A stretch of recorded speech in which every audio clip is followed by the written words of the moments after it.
ایک نعت خان کو نکی ساری تقریر سن لو، ایک نعت خان کو چھوٹی ساری اصلاحی گفتگو سن لو، تقریر سن لو، پازیٹیو سوچیا کرو۔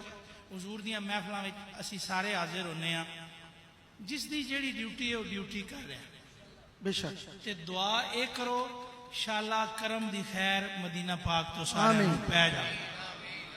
انہاں محفلاں نوں کران دا سجان دا اور کوئی مقصد نہیں، صرف ایک مقصد ہے کہ حضور راضی ہو جائے، بے شک اللہ کریم راضی ہو جائے تے سرکار دے پیارے راضی ہو جائے، ٹھیک ہے؟ تے پازیٹیو اے جمع جمع جمع جمع جمع جمع کر دے کرو، ٹھیک ہے؟ پازیٹیو سوچیا کرو تے پیارا سوچیا کرو، کیوں؟ سانو تعلیم محبت دی دیتی گئی ہے، بے شک ٹھیک ہے؟ سٹیج تو میں محبت دا میسج جانا چاہیے، سٹیج تو محبت دا میسج جانا چاہیے۔ تسی دیکھو نا، محبت نال آئے ہو، محبت نال کھڑے ہو، کوئی بندہ کتنی دیر تو کھڑے ہے، کوئی کسی نو احساس نہیں تھکاوٹ دا، تے انہاں سنگیاں دی محنت بھی رنگ لے آئی ہے۔ تے ایک دفعہ میرا دل کردا ہے کہ مدینہ مدینہ مدینہ